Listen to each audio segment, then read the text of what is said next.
வேதம் கேட்போம். 33ஆம் சங்கீதம். ஆசாபின் சங்கீதம். சுத்த இருதயமுள்ளவர்களாகிய இஸ்ரவேலுக்கு தேவன் நல்லவராகவே இருக்கிறார்.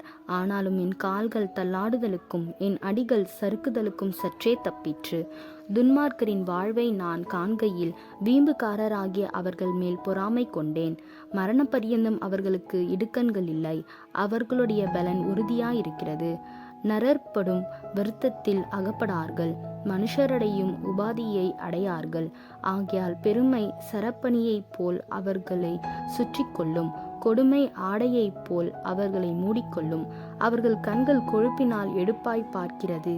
அவர்கள் இருதயம் விரும்புவதிலும் அதிகமாய் நடந்தேறுகிறது.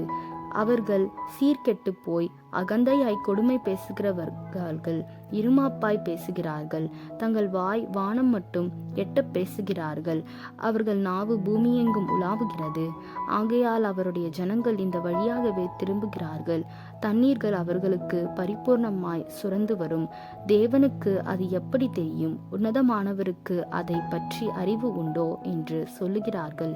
இதோ இவர்கள் துன்மார்க்கர். இவர்கள் என்றும் சுகஜீவிகளாய் இருந்து ஆஸ்தியை பெருக பண்ணுகிறார்கள்.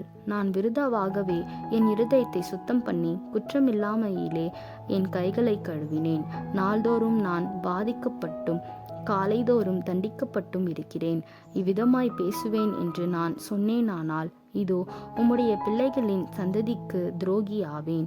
இதை அறியும்படிக்கு யோசித்து பார்த்தேன். நான் தேவனுடைய பரிசுத்த ஸ்தலத்துக்குள் பிரவேசித்து அவர்கள் முடிவை கவனித்து உணரும் அளவும் அது என் பார்வைக்கு விசனமாயிருந்தது.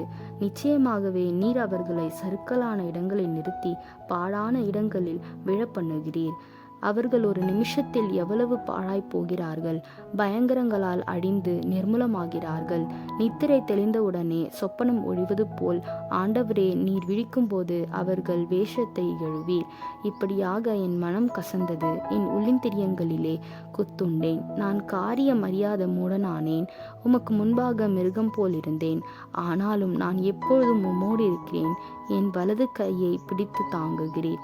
உம்முடைய ஆலோசனையின்படி நீர் என்னை நடத்தி முடிவிலே என்னை மகிமையில் ஏற்றுக்கொள்வீர். பரலோகத்தில் உம்மை அல்லாமல் எனக்கு யார் உண்டு? பூலோகத்தில் உம்மை தவிர எனக்கு வேறே விருப்பம் இல்லை. என் மாம்சமும் என் இருதயமும் மாண்டு போகிறது. தேவன் என்றென்றைக்கும் என் இருதயத்தின் கண்மலையும் என் பங்குமாயிருக்கிறார். இது உம்மை விட்டு தூரமாய் போகிறவர்கள் நாசம் அடைவார்கள். உம்மை விட்டு சோரம் போகிற அனைவரையும் சங்கரிப்பீர். எனக்கோ தேவனை அண்டிக் கொண்டிருப்பதே நலம். நான் உமது கிரியைகளை எல்லாம் சொல்லி வரும்படி கர்த்தராகிய ஆண்டவர் மேல் என் நம்பிக்கையை வைத்திருக்கிறேன்.